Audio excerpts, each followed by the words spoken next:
Bismillahirrahmanirrahim. Assalamualaikum warahmatullahi taala wabarakatuh. Waalaikumsalam. Terima kasih ucapkan kepada muslim majlis. Alhamdulillah, tuan dan puan yang dirahmati Allah Subhanahu wa taala, malam ini kita dikumpulkan sama-sama untuk sama-sama kita dengar berkenaan dengan baginda Nabi sallallahu alaihi wasallam. Mudah-mudahan Allah kumpulkan kita dengan Nabi di akhirat kelak insyaallah. Jadi kami daripada kumpulan Ar-Rayyan, jadi saya pernah datang sini ya untuk first time pun tak lama lah ya. Jadi dah sampai kat sini. Jadi kawan saya pun beritahu, dia kata masjid Paroi dekat sebelah sekolah rendah. Jadi saya confirmkan balik, sebelah sekolah rendah ke depan stadium. Jadi alhamdulillah sampai sini lah. Kalau tidak tak jumpa lah kita malam ni ya. Biar alhamdulillah Allah mempertemukan kita, mudah-mudahan ya rahmat Allah Subhanahu wa taala akan semua insyaallah.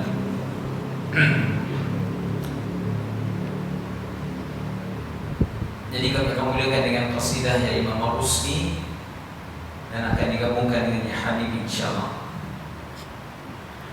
Allahumma salli wa sallim wa barik alaihi wa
Jadi insyaallah kita teruskan dengan qasidah yang seterusnya.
ومدحت بطيبة طه ودعوت بطه الله ومدحت بطيبة طه ودعوت بطه الله أن يحشرني أواها بلواء رسول الله صلى الله على محمد صلى الله عليه وسلم صلى الله على محمد صلى الله عليه وسلم صلى الله على محمد صلى الله عليه وسلم ووقفت على الأعتاب وبكيت له بالباب ووقفت على الأعتاب وبكيت له بالباب وبصفح دون عتاب قد جاد رسول الله صلى الله على محمد صلى الله عليه وسلم صلى الله على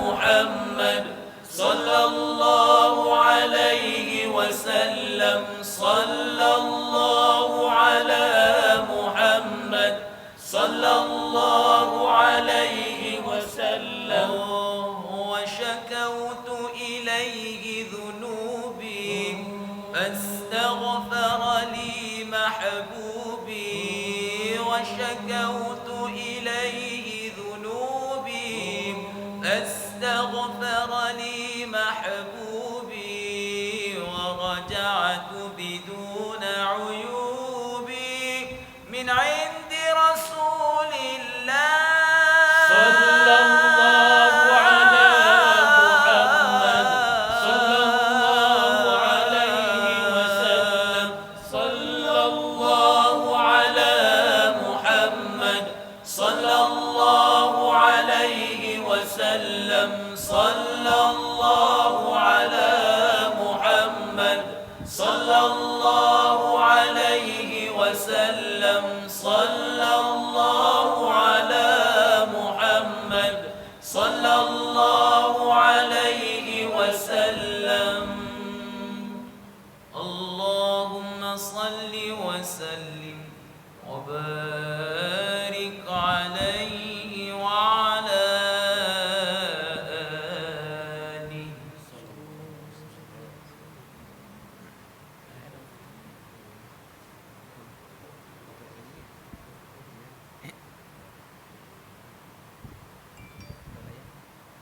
Majelis mengucapkan terima kasih atas semua suara kasihan yang disampaikan oleh Ketua MPI dan ikut jadwalnya selepas ini ceramah daripada Ustaz Halim. Saya tak pasti yang ada sampai belum. Kalau sampai saya tadi dengan saudara hormatnya jemput Ustaz Halim untuk menyambung kuliahnya daripada yang lepas.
أعوذ بالله من الشيطان الرجيم بسم الله الرحمن الرحيم الحمد لله رب العالمين وبه نستعين والصلاة والسلام على أشرف المرسلين سيدنا محمد وعلى آله وأصحابه أجمعين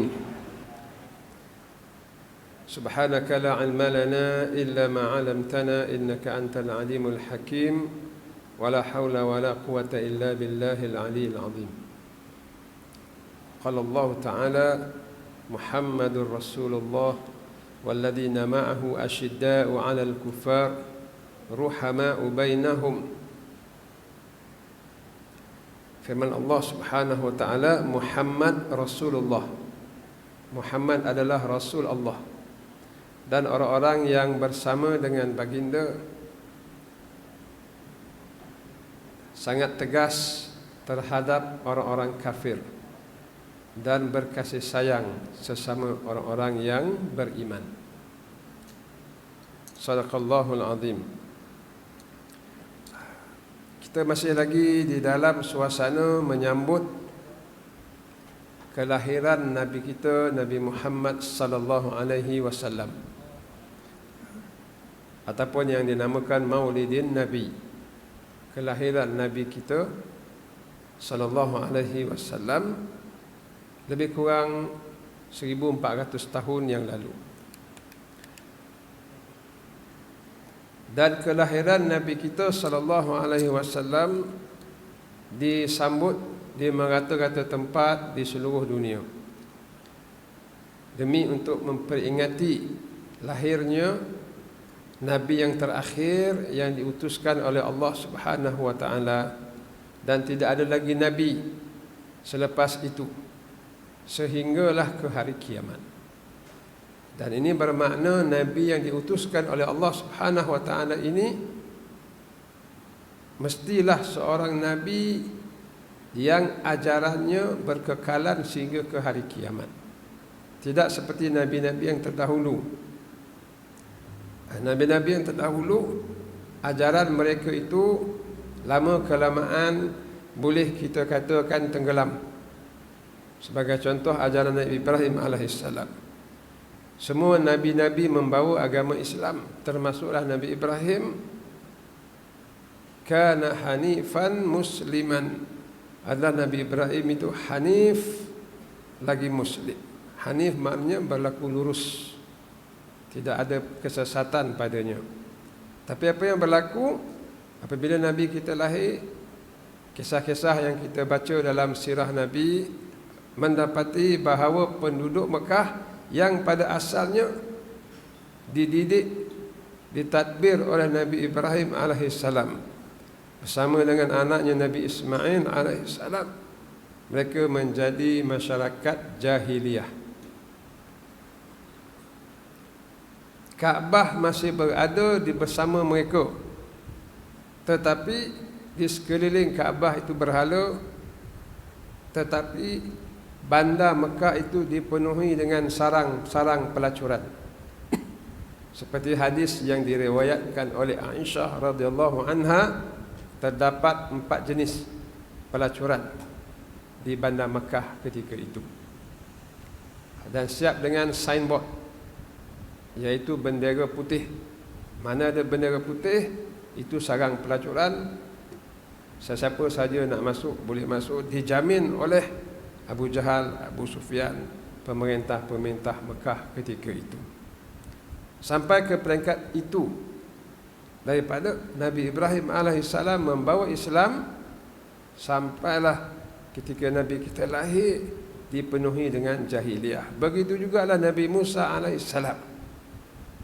Allah Ta'ala menurunkan kitab Taurat kepadanya. Di dalam itu ada petunjuk dan cahaya. Fihi huda wa nur. Ada petunjuk dan ada cahaya, maknanya ajaran-ajaran yang sekiranya kita mengamalkannya, mereka di zaman itu mengamalkannya akan memasukkan mereka ke dalam syurga. Tetapi apa yang berlaku? Berlaku penyelewengan selepas itu. Kemudian Allah Ta'ala mengutuskan Nabi Isa. Sama juga Nabi Isa diutuskan kepada Bani Israel, kepada mereka-mereka yang diturunkan kitab Taurat, dengan sedikit keringanan. Hukum hakamnya lebih ringan daripada hukum hakam Taurat. Tapi apa yang berlaku? Orang-orang Yahudi yang sesat, yang telah menyesatkan Taurat, tidak menerima ajaran Nabi Isa walaupun ditujukan kepada mereka. Sebaliknya, pengikut-pengikut Nabi Isa ditekan, diseksa, dicari, dikejar, sehingga mereka lari dan membawa kitab Injil, kemudian di sana, di negara sana diterjemah ke dalam bahasa negara sana, di negara sini diterjemah. Terjemahannya telah menjadi penyelewengan. Ini nasib agama Islam yang dibawa oleh Nabi Isa alaihissalam. Kemudian ajaran yang dibawa oleh Nabi Isa alaihissalam ini tersebar masuk ke Eropah, yang ketika itu diperintah oleh kerajaan Rom. Kerajaan Rom ini kerajaan menyembah berhala. Agama Kristian masuk dan menjadi agama resmi Rom. Sepatutnya dah menjadi agama resmi, Rom menjadi Islam. Tetapi disebabkan Kristian telah menyeleweng, agama itu tidak lagi mempunyai keberkatan. Agama itu agama yang sesat. Dan Kristian pula yang kalah kepada ajaran berhala Rom. Maka Kristian menjadi ajaran berhala. Sebab itu kita tengok di gereja-gereja, di Somban, di mana-mana, sampai di Amerika, patung Jesus. Padahal mana boleh buat patung? Patung sana, patung sini. patung Nabi Isa, patung Mary, agama itu telah menjadi agama berhala. Sama macam agama Buddha, sama macam agama Hindu yang kita saksikan pada hari ini. Begitu teruknya keadaan sehingga orang-orang yang betul nak kepada kebaikan terpaksa mengasingkan diri. Maka gereja-gereja dibuat asrama. Lalu mereka berlindung di gereja, duduk di asrama, tak berkahwin. Lelaki jadi padri, perempuan jadi nun. Sampai sekarang kita akan tengok padri duduk di gereja, tidak berkahwin, kononnya untuk menjauhkan diri daripada kekotoran masyarakat. Makin bertambah sesak. Kemudian berlaku pula skandal dalam asrama, ada lelaki ada perempuan, jadi pula macam-macam dalam gereja. Terbongkar pula pada masyarakat luar. Masyarakat luar hari ini mengatakan bahawa gereja pun tahu. Inilah ajaran yang berlaku ketika Nabi SAW dilahirkan. Tidak ada lagi petunjuk tuan-tuan dan perempuan. Dan agama yang Allah Subhanahu Wa Taala, agama Islam yang Allah Taala hendak turunkan ini kepada Nabi Muhammad sallallahu alaihi wasallam, ini agama yang terakhir. Kalau agama ni pun jadi macam mana agama-agama Islam yang lain yang dibawa oleh nabi-nabi dan rasul, habis. Sebab semua kitab-kitab yang Allah Ta'ala turunkan sebelum Quran habis. Ajaran-ajaran Rasul-Rasul habis. Pengikut-pengikut mereka pun hancur. Tak ada siapa dah. Manusia ni dengan nafsu syahwat, dengan syaitan telah berjaya. Nafsu telah berjaya menyesatkan manusia. Maka Allah Subhanahu Wa Ta'ala bila memutuskan bahawa akan lahir Nabi yang terakhir yang kita sambut Maulidin Nabi ini, akan dibekalkan dengan Al-Quran yang mukjizat. Bermakna Al-Quran ini tidak boleh diselewengkan. Kemudian ajaran yang dibawa oleh Nabi Muhammad pula akan disempurnakan. Berbeza dengan Rasul-Rasul yang terdahulu, separuh jalan dibunuh, separuh jalan ditangkap, tidak dapat menunjukkan macam mana ajaran ataupun kitab suci Allah Subhanahu Wa Taala ini boleh dijadikan sebagai agama negara. Nabi Isa ditangkap awal lagi. Nabi Musa meninggal dalam keadaan disesatkan. Masyarakat Bani Israel itu selama 40 tahun di padang pasir. Belum sempat nak menegakkan sebuah negara dan turun di dalam negara itu hukum hakam Allah Ta'ala. Tak sempat. Tetapi Nabi yang terakhir ini, Allah Subhanahu Wa Ta'ala telah menentukan dan memutuskan bahawa Nabi ini akan menyempurnakan ajaran yang Allah Ta'ala kehendaki. Maka lahirlah Nabi SAW. Selepas 40 tahun, Allah Ta'ala melantik baginda menjadi Nabi dan Rasul. Baginda menunjukkan contoh tauladan kepada kita. Dan masa selama 23 tahun ini tuan-tuan dan puan-puan yang diutuskan oleh Allah Subhanahu Wa Taala ini bakal menjadi model dan modul kepada umat sehingga ke hari kiamat. 23 tahun ini, 13 tahun di Mekah, 10 tahun di Madinah, ini akan menjadi model dan modul dan menjadi SOP kepada kita, kepada umat-umat selepas kita sehingga ke hari kiamat. Oleh sebab tu 23 tahun ini kita mesti memahaminya dengan sebenar-benar faham. Masa tak lama yang ditunjukkan oleh Nabi, tetapi cukup menjadi pedoman kepada manusia untuk berhadapan dengan kehidupan mereka, untuk berhadapan dengan musuh-musuh mereka, untuk berhadapan dengan cabaran hidup mereka, sehingga berhadapan dengan syaitan, iblis dan nafsu syahwat. Semuanya ditunjukkan oleh Rasulullah sallallahu alaihi wasallam sehingga ke tahap berhadapan dengan kuasa besar dunia pun Allah Subhanahu wa taala telah tunjukkan kepada kita melalui Rasulullah sallallahu alaihi wasallam. Jadi tajuk kuliah pada malam ini, kuliah Maulid Nabi ini adalah pengajaran sunnah Nabi dalam kehidupan. Apakah yang dimaksudkan dengan sunnah? Ditarifkan oleh ulama, sunnah ini adalah ma sudira anin Nabi sallallahu alaihi wasallam min qaulin au fi'lin au taqririn. Yang bermaksud sunnah ini apa yang keluar daripada Nabi, apa yang bersumber daripada Nabi, sama ada perkataannya ataupun perbuatannya ataupun persetujuannya. Perkataan baginda menjadi hadis, perbuatan baginda juga menjadi hadis. Contohnya Nabi mengatakan sallu kama raaitumuni usalli. Semayanglah kamu seperti mana kamu melihat aku salat. Jadi perbuatan Nabi itu dijadikan hadis. Kemudian ada perkara-perkara yang Nabi cakap pun tidak, yang Nabi buat pun tidak, tetapi berlaku di depan Nabi. Dan Nabi bersetuju dan tidak menegah. Maka itu juga menjadi sunnah Rasulullah sallallahu alaihi wasallam. Seperti mana peristiwa yang masyhur, sahabat-sahabat memakan dhab. Dhab ini biawak gurun. Bila sahabat makan di depan Nabi dan Nabi tengok, Nabi tak kata apa-apa, maka memakan dhab itu adalah halal. Ini adalah sunnah Rasulullah.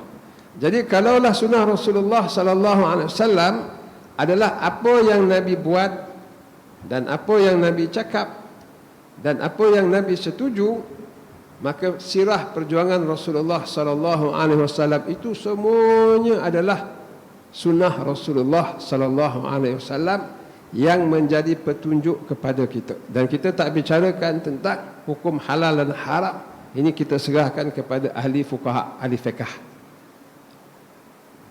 Sebab ada sebahagian perbuatan Nabi itu tidak menjadi hukum dan sebagainya. Itu perbahasan akademik ini kita serahkan kepada ahli fiqh. Tetapi apa yang Nabi tunjukkan kepada kita, perjuangan Nabi, kehidupan Nabi, akhlak Nabi, keimanan Nabi dan jihad Nabi sallallahu alaihi wasallam, semuanya adalah sunnah yang menjadi petunjuk dan pedoman kepada kita sehingga ke hari kiamat. Izinkan saya untuk mengambil beberapa contoh. Contohnya sunnah kehidupan Rasulullah sallallahu alaihi wasallam.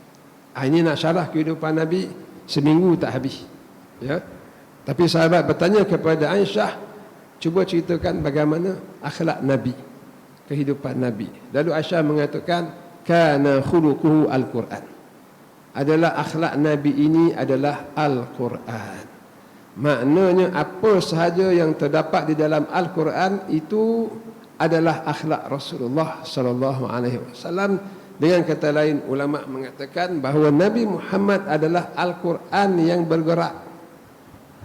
Dan bukan Nabi sahaja Al-Quran yang bergerak, tetapi juga sahabat-sahabat Nabi yang dididik oleh Rasulullah sallallahu alaihi wasallam merupakan Al-Quran yang bergerak. Jadi kita nak ambil pengajaran ini pada diri kita, nak mencontohi Nabi, hendaklah kita tuan-tuan dan perempuan, tuan-tuan dan saya sendiri menjadi Al-Quran yang bergerak. Macam mana kita nak jadi Al-Quran yang bergerak? Hendaklah kita memahami isi kandung Al-Quran itu. Bagaimana kita nak memahami isi kandung Al-Quran? Kenalah kita membaca Quran. Kemudian apabila kita membaca Quran, kenalah kita memahami isi kandung Al-Quran. Kalaulah Al-Quran itu bahasa Arab, kita tak boleh memahaminya, maka kita mencari terjemahannya. Kalau kita baca terjemahannya pun tak berapa faham juga, hendaklah kita menghadiri kuliah tafsirnya. Macam tu Al-Quran ni tebal, macam mana kita nak mendengar tafsir? Kena dengar juga. Kena kita dengar juga. Seminggu, lama kelamaan insya-Allah kita akan habis. Dan sekarang ni dalam YouTube pun banyak.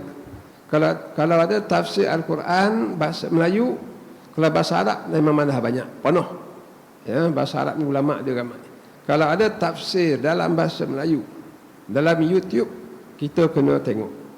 Sebab itu adalah panduan daripada Allah Subhanahu Wa Taala supaya kita memahaminya, mengamalkannya dan menjadi Al-Quran yang bergerak.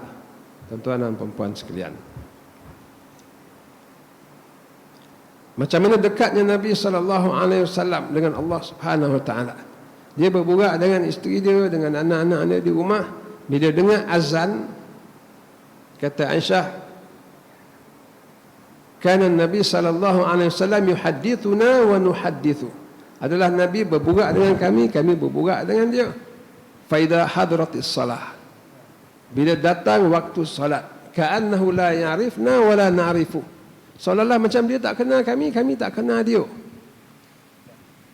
Masuk je, dekat je waktu salat, segala perbualan semua shut down.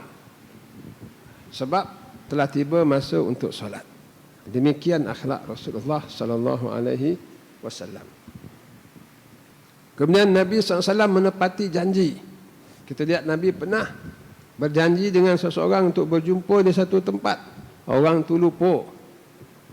Dan Nabi tunggu di situ selama berapa hari? 3 hari ke? 2 hari ke? Barulah orang tu ingat, orang tu pergi dan mendapati Nabi masih berada di situ. Begitu sekali akhlak Nabi sallallahu alaihi wasallam. Dan Nabi pernah membuat perjanjian dengan Quraisy dalam perjanjian Hudaibiyah. Di antara perjanjiannya adalah yang nampak tak berapa serasi dengan Sayyidina Umar Al-Khattab, macam berat sebelah. Siapa daripada orang Islam yang berada di Mekah tidak perlu dihantar ke Madinah, tempat negara Islam. Tapi siapa yang dalam negara Islam Madinah yang murtad mesti dipulangkan balik ke Mekah. Tapi siapa yang masuk Islam di Mekah tidak perlu dipulangkan ke Madinah. Lepas perjanjian ini, Abu Busaid dia melepaskan diri dia daripada ikatan dan berlari-lari dia menuju ke Madinah untuk menyelamatkan diri. Sebelum tiba Madinah, sampai berita kepada Nabi. Dan Nabi mengatakan kepada dia, jangan masuk bandar Madinah. Sebab baginda dah buat perjanjian dengan orang Mekah. Lalu dia berkata, ya Rasulullah, kalau engkau tidak menerima aku, kalau aku patah balik ke Mekah, aku dibunuh. Aku akan dibunuh. Habis macam mana? Izinkan aku masuk. Nabi kata, tak boleh, kita dah buat perjanjian. Kami dah buat perjanjian dengan orang Mekah. Siapa yang orang Islam di Mekah tak boleh datang ke Madinah. Tapi siapa yang murtad di Madinah mesti dipulangkan balik ke Mekah. Kau tak boleh masuk. Kita dah buat perjanjian. Lalu dia kata lagi, ya Rasulullah, kalau kami balik ke Mekah, kami akan dibunuh. Nabi kata, terpulanglah pada engkau, jangan masuk Madinah. Lalu Abu Busaid pergi ke tempat lain dan dia mengganggu rombongan-rombongan perdagangan Quraisy. Akhirnya Quraisy kontak Rasulullah SAW dan mengatakan, ambillah orang ni, penyangak ni. Ambil dia masuk dalam mengacau perjalanan perdagangan kami. Tapi nak menggambarkan macam mana Nabi SAW berpegang kepada perjanjian. Dan siapa yang tidak berpegang pada perjanjian ini, Nabi cap dia sebagai orang-orang munafik. Idza hadath kadzab, kalau bercakap dia bohong. Wa idza u'tumina khana, kalau diberi amanah dia khianat. Wa idza ahada ghadar, kalau berjanji dia mungkir. Wa idza khasama fajar, kalau bergaduh dia melampaui batas. Kemudian kita lihat sunnah perjuangan. Ini ramai yang tidak melihat sunnah perjuangan Rasulullah sallallahu alaihi wasallam sebagai sunnah. Hanya melihat kehidupan Nabi sebagai sunnah. Macam mana Nabi hidup, macam mana Nabi bangun, macam mana Nabi tidur, macam mana Nabi berwuduk. Itu kehidupan seharian baginda adalah sunnah, ya. Tetapi kehidupan 23 tahun itu adalah sunnah Rasulullah SAW juga. Sunnah perjuangan baginda. Kalaulah kita ambil pengajaran daripada orang korporat yang berjaya lah. Orang Melayu yang berjaya, siapa yang jadi jutawan, ambil dia sebagai contoh teladan. Kita ceritakan pada anak kita. Ikut orang tua. Dia telah berjaya bagian kan, contohnya. Adakah kita hanya mengambil meminta anak kita mengambil contoh macam mana satu hari, macam mana dia bangun, macam mana dia makan, macam mana dia tidur, sahaja. Tanpa meminta anak kita mengambil pengajaran macam mana dia sekolah rendah, macam mana dia sekolah menengah, macam mana dia habis belajar, macam mana dia memulakan perniagaan dia, macam mana dia bangun, macam mana dia jatuh, macam mana dia bangun balik, macam mana dia buat keputusan, apa bidang-bidang yang dia cuburi, apa pengajaran yang dia dah kena, apa penipuan yang dia dah kena. Dan sebab itu adalah perjuangan seorang yang berjaya dan boleh menjadi contoh. Jadi bukan sekadar kehidupan hariannya sahaja. Setengah masyarakat kita ini bila menyebut sunnah Nabi, yang digambarkan adalah kehidupan seharian Rasulullah. Tanpa melihat 23 tahun Nabi berjuang tu. Di sini kita memberi faham kepada semua masyarakat bahawa termasuk di dalam sunnah Rasulullah sallallahu alaihi wasallam, di samping sunnah kehidupan Rasulullah, sunnah perjuangan juga adalah sunnah yang penting untuk kita ikuti. Secara ringkasnya, sunnah perjuangan Nabi ini adalah Nabi berdakwah kepada kaumnya. Kemudian Nabi terus terang menegakkan kebenaran dan membongkar kesesatan. Terus terang. Cuba tengok sejarah. Kalau Nabi tak terus terang, Nabi tak kena seksaan. Sahabat-sahabat Nabi tak kena seksaan. Tetapi disebabkan Nabi terus terang menjelaskan kepincangan, maksiat, penyelewengan yang berlaku di dalam masyarakat, maka Nabi dikenakan tindakan, dan siapa-siapa yang mengikut Nabi dikenakan tindakan. Ini adalah sunnah yang sangat besar.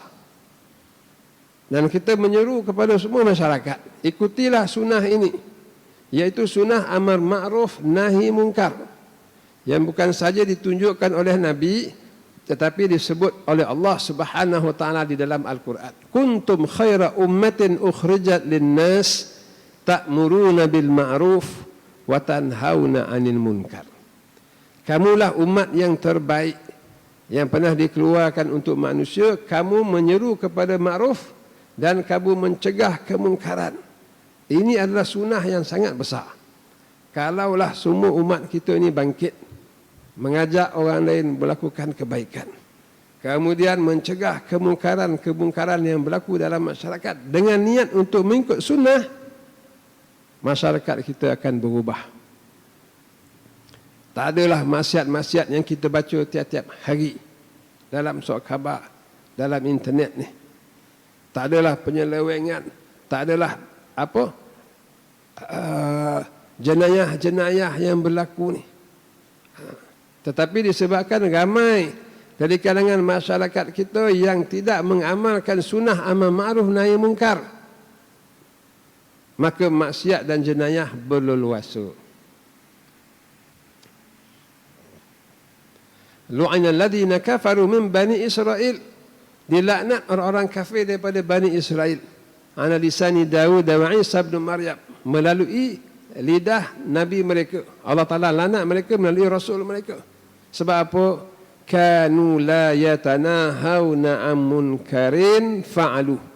Kerana mereka tidak mencegah kemungkaran, kemudian mereka pula yang buat kemungkaran. Jalan membuat kemungkaran adalah tidak mencegahnya.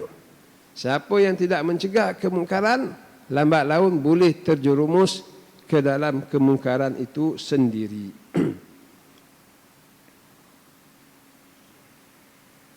Kemudian di antara sunnah Nabi lagi adalah sunnah keimanannya. Ini ditunjukkan oleh Rasulullah sallallahu alaihi wasallam dengan perbuatannya, dengan perkataannya. Bagaimanakah keimanan yang ditunjukkan oleh Rasulullah sallallahu alaihi wasallam? Baginda berjuang dan baginda yakin bahawa perjuangan baginda ini mendapat pertolongan Allah Dan perjuangan baginda ini akan dimenangkan oleh Allah Subhanahu wa taala di dunia dan di akhirat. Contoh yang pertama, apabila sahabat bertemu dengan Nabi dalam keadaan badan diseksa oleh Quraisy, macam Bilal tu dihempuk dengan batu di tengah-tengah padang pasir. Yang sahabat ini dipakaikan baju besi. Bila pakai baju besi, dia jemur di tengah panas, alangkah panasnya badan dia, mengelecet. Dalam keadaan melecet macam tu, dia dilepaskan dan dia berjumpa Nabi SAW dan berkata kepada Nabi, ala tad'u Allah, ya Rasulullah, tidakkah kamu berdoa kepada Allah? Doalah pada Allah supaya kita menang. Lalu Nabi SAW menjawab, laqad kana rajulun min qablikum yumshad bi amshatil hadid. Orang-orang dulu berjuang, orang-orang yang terdahulu daripada kita dahulu berjuang, badan mereka ini disikat dengan sikat besi. Hatta yakhlas ma duna azmin min lahmin wa asbin. Sampai habis luluh daging dan urat-urat, tinggal tulang. Sebab disikat dengan sikat besi, tinggal tulang, daging dengan urat semua tercabut. Wa yushaq bil manasir, dan digergaji dua kepala mereka. Walam yarudduhum an zalik, sedikit pun mereka tak gustan ke belakang. Walakinnakum tastajilun, tetapi kamu gopoh, nak cepat. La yatimullahu hadzal amr, Allah Taala akan menyempurnakan dakwah kita ni, kerja-kerja kita ni Allah Ta'ala akan menyempurnakan, memenangkannya. Hatta yasira rakid min San'a ila Hadramaut la yakhafa illa Allah wa dhi'ba ala ghanamih. Sampai kamu akan dapati seorang akan berjalan daripada San'a, bandar San'a ke Hadramaut, tidak akan takut sesiapa melainkan Allah Subhanahu Wa Ta'ala, dan takut serigala memakan kambingnya. Itu saja yang dia takut. Lain pada tu, penjenayah tak ada, orang jahat tak ada. Dia akan berjalan seorang diri dalam keadaan yang sangat selamat. Ini keyakinan Nabi. Ini sunnah. Maknanya tuan-tuan, kita apabila kita mengikut sunnah Nabi, sempena kita memperingati hari kelahiran Nabi ini, iman kita pada Allah Ta'ala mesti kuat. Dan bukan saja iman kita pada wujud Allah, tetapi iman kita bahawa agama Islam ini akan dimenangkan oleh Allah Ta'ala di dunia ni. Amerika pun akan kalah, Rusia akan kalah kepada Islam. Walaupun pada ketika ini nampak macam mereka ini begitu gagah dengan nukliernya, dengan apa. Dan ramai pula pemimpin-pemimpin umat Islam yang tunduk kepada mereka, mengiktiraf Israel, Maghribi, Sudan, Bahrain dan Emirat mengiktiraf Israel, terpaksa tunduk kepada mereka. Tetapi insya-Allah Islam akan kembali menang. Kemudian di antara lagi keimanan yang ditunjukkan oleh Nabi SAW adalah apabila Suraqah bin Malik mengejar Nabi ketika hijrah untuk mendapatkan hadiah 100 ekor unta. Dia kejarnya Nabi daripada belakang, dia jatuh. Dia kejar lagi, dia jatuh sampai keadaan dia tidak dapat lagi mengejar Nabi kerana terlalu banyak kali jatuh dan lemah badan dia. Maka Nabi patah balik ke belakang, berjumpa dengan Suraqah bin Malik dan berkata kepada Suraqah, wahai Suraqah, aku janji akan beri gelang Maharaja Parsi kepada kau. Gelang Maharaja Parsi, kuasa besar dunia, akan diserahkan kepada Suraqah bin Malik yang jatuh melepet dekat padang pasir. Pada zaman Sayyidina Umar Al-Khattab menjadi khalifah, apabila Islam mengalahkan kuasa besar dunia Parsi, di antara harta-harta rampasan perang yang diperolehi daripada istana Maharaja Parsi adalah gelang Maharaja Parsi. Itu di antara harta rampasan perang. Lalu dibawa gelang itu ke Madinah. Daripada Parsi dibawa ke Madinah. Dan Sayyidina Umar bila melihat gelang tu dia panggil Surakah.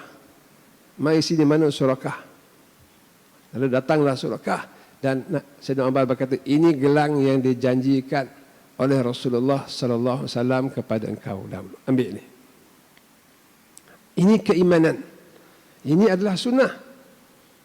Kuasa besar dunia akan jatuh di tangan Islam.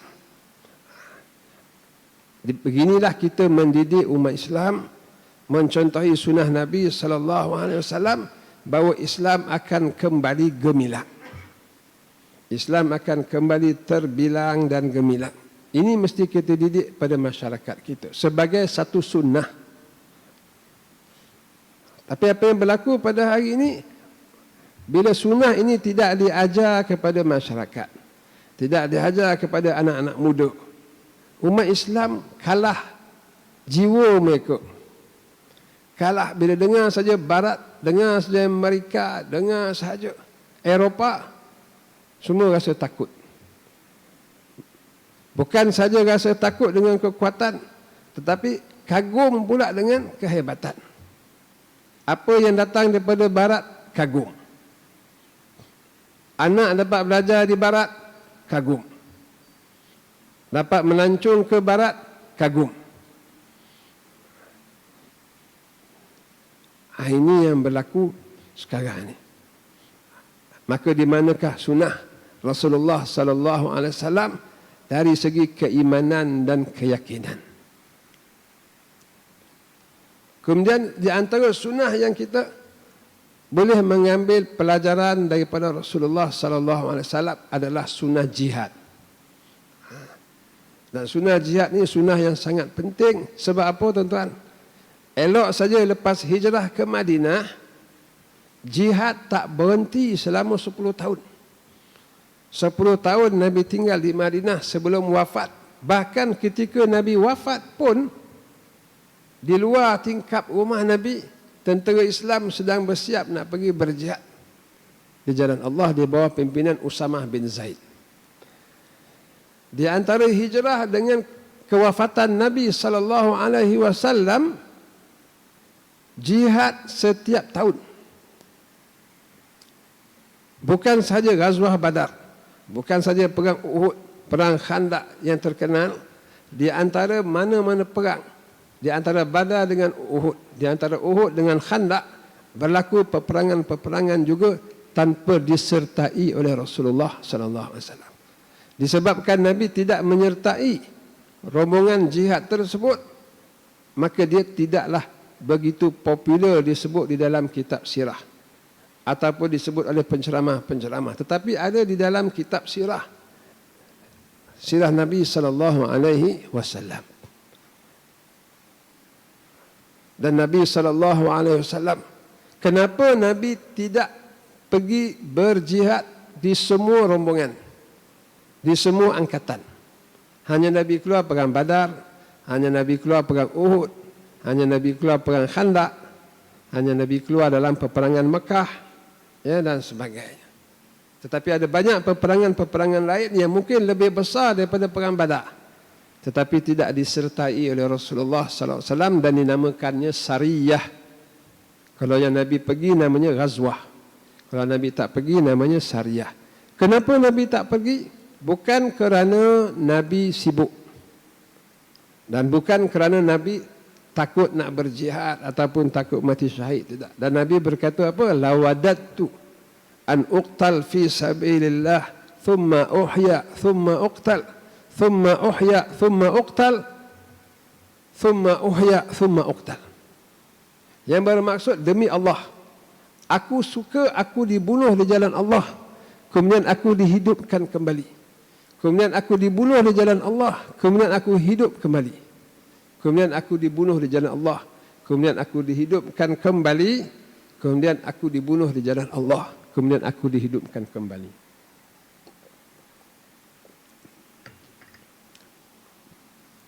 Jadi kalau Nabi suka berjihad dan dibunuh berulang kali, kenapa Nabi tak keluar berjihad selalu? Jawapannya adalah tidak semua sahabat boleh keluar berjihad. Sebab nak berjihad ini mesti ada kelengkapan dia. Makin zaman dulu dia tak macam sekarang. Kementerian Pertahanan dia siapkan semua. Kenderaan siap, silap-silap, pakaian pun siap. Zaman makin tak ada. Macam mana baju yang dipakai, itulah baju berperang. Padang apa yang ada kat rumah, itulah yang dia bawa pergi berperang. Kenderaan, apa yang ada di rumah, unta ke, apa ni, kuda ke, itu yang dia bawa pergi berjihad. Dan tidak semua sahabat mempunyai kelengkapan ini. Bayangkan yang Ahlus Sufah di masjid tu, rumah pun tak ada. Apa rota pun tak ada. Jadi apabila semboyan jihad dilaungkan, berkumpullah sahabat semua bersiap untuk berjihad. Semua mereka nak mati syahid. Mereka adalah Quran-Quran yang bergerak. Apa saranan dan galakan dalam Quran, itulah akhlak mereka. Jadi mereka pun berkumpul dengan kelengkapannya, dengan untanya, dengan padangnya, pakaian apa semua. Kemudian makanan-makanan lagi, persiapan. Jadi mana yang dah siap, dia dah ada kelengkapan ni, mereka pergi. Tinggal lagi yang tidak ada kelengkapan. Maka Nabi SAW masuk ke Baitul Mal ataupun mengarahkan sahabat, bagi dia pedang negara punya, pinjam. Ada lagi sebahagian yang padang tak ada, kenderaan tak ada, apa tak ada. Dan kelengkapan yang ada di Baitul Mal dah habis. Lalu Nabi berkata kepada mereka, la ajidu ma ahmilukum alaih. Aku tidak ada apa kelengkap yang aku boleh beri kepada kamu. Itu kata Nabi. Bila mereka dengar benda ni, bermakna apa? Bermakna sahabat-sahabat mereka yang lain ini pergi berjihad, mereka akan balik ke rumah. Alangkah sedihnya mereka balik ke rumah, bukan balik ke syurga, bukan pergi ke syurga syahid. Dan yang turut sedih nanti adalah isteri-isteri mereka di rumah. Mereka berbangga kalau suami mereka pergi berjihad, kalau suami mereka syahid, mereka juga dapat pahala syahid. Siapa yang syahid dapat memberi syafaat kepada 70 orang, sudah tentulah isteri dan anak-anak mereka diberi syafaat oleh abah yang syahid. Tapi tak balik ke rumah suami dia. Isteri pun sedih, sahabat pun sedih. Dan apabila Nabi berkata la ajidu ma ahmilukum alaih, ini sunnah tuan-tuan ya. Sebab apa? Perkataan Nabi. Tawallau, dalam Al-Quran sebut. Lalu sahabat berpaling menghadap nak balik ke rumah. Wa ayunuhum tafidu minad dam'i hazanan alla yajidu ma yunfiqun. Sedang air mata mereka mengalir, sedih kerana tidak ada apa yang Nabi boleh bekalkan kepada mereka. Ini dalam surah At-Taubah. Laisa 'alal a'ma haraj. Tidak ada masalah orang yang buta tak pergi berjihad. Dan tidak ada masalah orang yang sakit tak pergi berjihad. Dan tidak ada masalah, Allah Ta'ala kata, dan juga tidak ada masalah orang yang apabila engkau berkata kepada mereka, la ajidu ma ahmilukum alaih, aku tidak ada apa kelengkapan yang aku boleh beri kepada kamu, dah tak ada, dah habis. Tawallaw wa ayunuhum tafidu minad dam'i hazanan alla yajidu ma yunfiqun. Mereka berpaling dan air mata mereka mengalir sebab Nabi tidak ada apa yang boleh mereka bekalkan. Tuan-tuan dan puan-puan, ini adalah sunnah Rasulullah. Di manakah sunnah ini dalam masyarakat kita? Ini kita kena tanya dengan penuh insaf, tuan-tuan dan puan-puan sekalian. Lalu Nabi SAW nak menyujukkan hati mereka ni. Sebab bila ada je semboyan jihad, ada yang dapat pergi, ada yang tak dapat pergi. Maka Nabi tinggal di Madinah, tak pergi berjihad. Sebab nak memujuk hati sahabat-sahabat ini. Itu sebabnya Nabi tidak berjihad. Dan Nabi menyebut di dalam hadis, laula anna rijalan la tutibu anfusahum an yatakhallafu anni, kalaulah tidak ada sebahagian daripada sahabat-sahabat aku ini yang hati mereka gundah gelana, tidak dapat berjihad bersama aku, wala ajidu ma ahmilukum alaih, dan aku tidak ada menjumpai apa kelengkapan yang aku boleh beri kepada mereka untuk berjihad, ma takhallaftu an sariyatin taghzu fi sabilillah. Aku tidak akan ponteng daripada sebarang rombongan berjihad di jalan Allah. Wallahi lawaddatu an uqtal fi sabilillah thumma uhya thumma uqtal thumma uhya thumma uqtal thumma uhya thumma uqtal. Demi Allah, aku mahu aku terbunuh di jalan Allah, kemudian aku dihidupkan kembali, kemudian aku dibunuh lagi di jalan Allah, kemudian aku dihidupkan kembali, kemudian aku dibunuh di jalan Allah, kemudian aku dihidupkan kembali, kemudian aku dibunuh di jalan Allah. Sebab itulah keluarnya hadis ini. Jadi bila hadis ia adalah sunnah, maka di manakah sunnah ini dalam masyarakat kita pada hari ini? Mana semangat pemuda-pemuda? Bukan pemuda saja, orang yang berumur pun macam Amr bin Jamuh. Amr bin Jamuh mungkin silap-silap umur dia dah 70. Jadi bila berkumpul ramai-ramai, siapa yang akan pergi berjihad? Nabi nampak dia dan Nabi kata, tak apa Amr bin Jamuh tak pergi, tak apalah, umur dah lebih kurang 70 kot agak. Dalam hadis tak sebut umur berapa. Tapi kita boleh letak anggaran umur 70. Sebab Nabi umur 60 lebih pun berjihad lawan kuasa besar dunia perang Tabuk. Nabi menjadi ketua angkatan lawan Rom, kuasa besar dunia dalam perang Tabuk. Umur 62 tahun. Jadi kita gambarkan Amr bin Jamuh 70 lebih. Jadi Amr bin Jamuh pun dia balik rumah dia. Nabi dah beri kelonggaran pada dia, tak payah pergi berjihad. Orang lelaki wajib pergi berjihad. Lalu sampai di rumah isteri tengok, apa salah abang ni sampai rumah ni ingatkan pergi berjihad, dapat je dia pahala, dapat dia syafaat suami dia.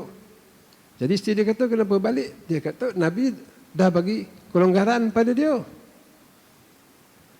Lalu isteri dia kata alasannya ni Amr bin Jamuh tercabar. Lalu dia patah balik. Baik, dia kata, aku akan pergi berjihad dan aku tak balik dah ke rumah ni, dia kata. Mana dia nak syahid. Dan Allah Ta'ala beri dia syahid. Bila beri dia syahid, bila balik ke Madinah, jenazah dia di atas unta ataupun kenderaan tak nak bergerak balik. Ditepuk kenderaan tu, tak nak dia juga balik ke rumah dia. Lalu disampaikan kepada Nabi berita ini. Nabi kata tanya isteri dia apa dah jadi. Lalu isteri dia pun ditanya oleh sahabat, dan isteri dia kata ada suami dia kata tadi dia dapat kelonggaran dia balik rumah, tapi saya kata alah ni alasannya ni. Isteri dia nak dia pergi berjihad, dia kata baik aku tak akan balik ke rumah ni. Suami dia kata aku tak balik ke rumah. Ya betul, kenderaan pun tak nak hantar dia balik ke rumah. Nabi kata habasahu habasal fil.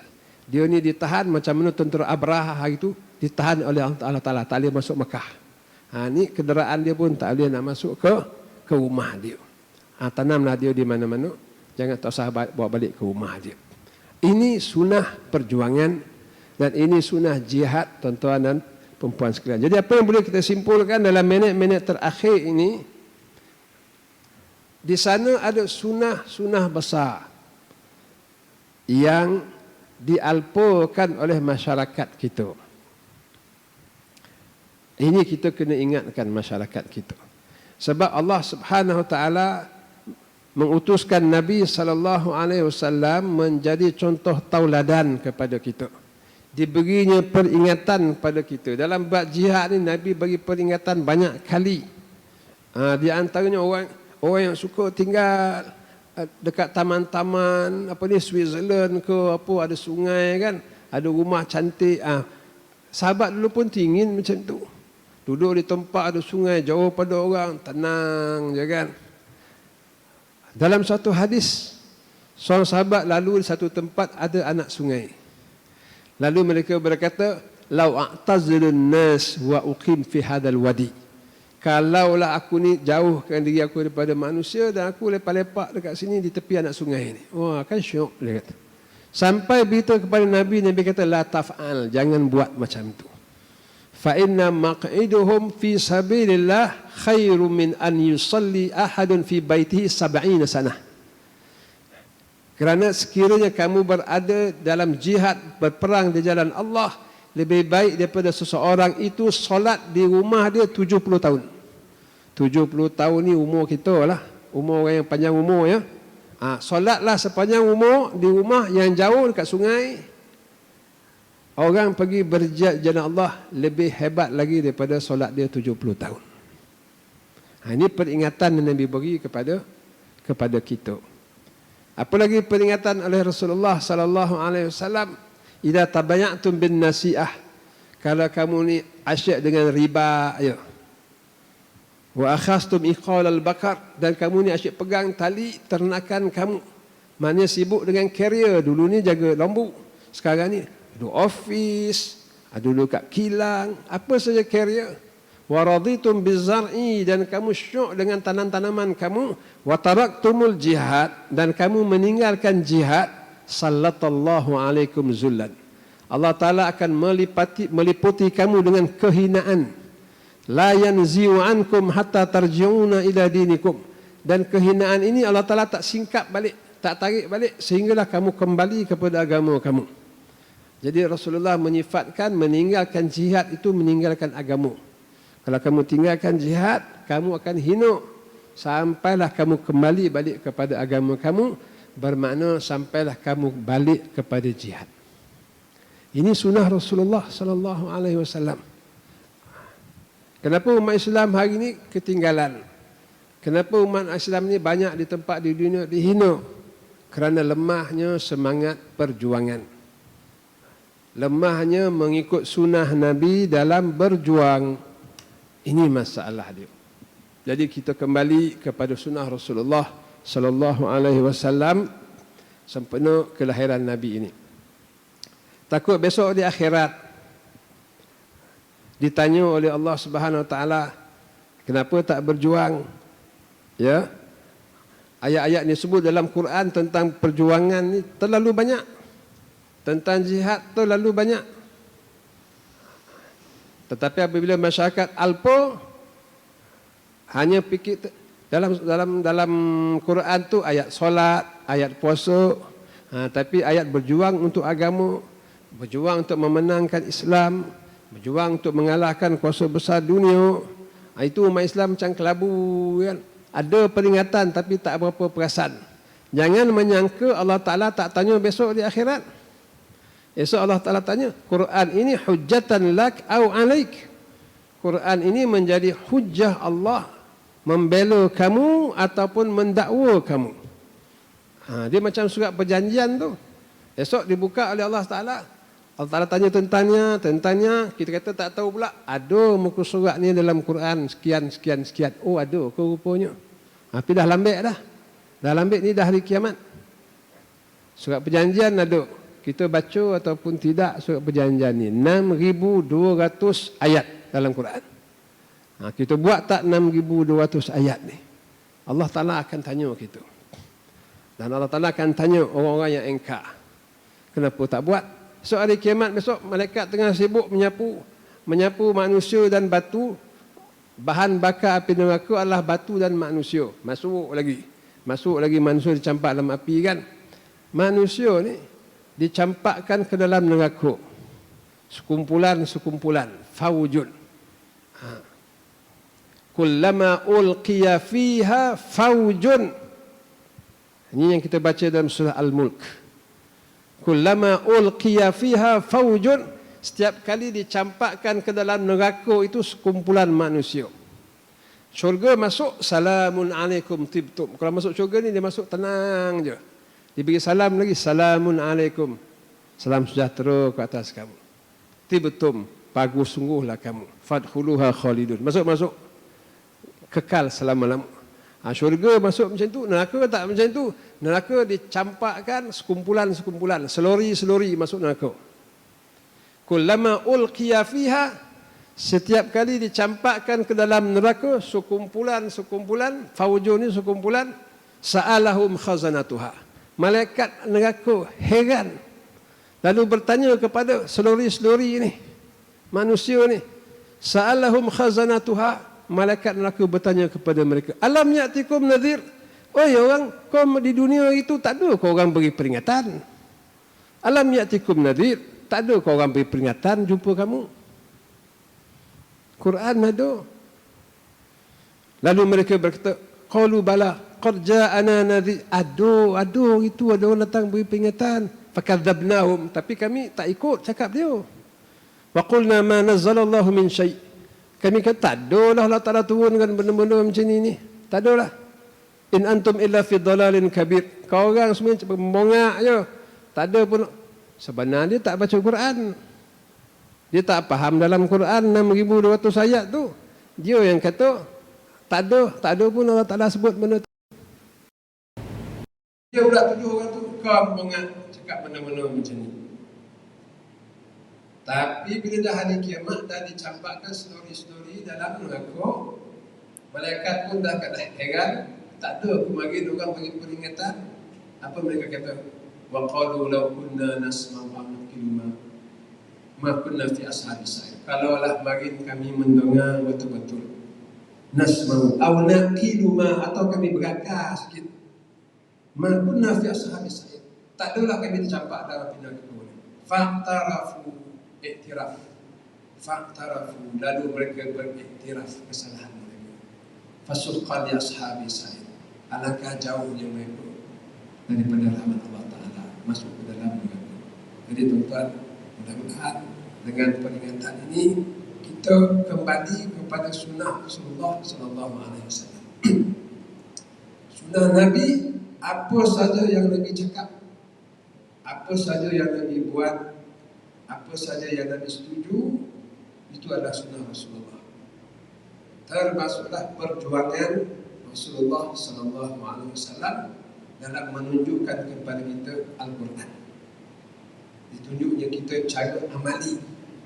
Ditunjukkan kepada kita bagaimana nak hidup dengan Quran melalui perjuangan yang ditunjukkan oleh Rasulullah Sallallahu Alaihi Wasallam.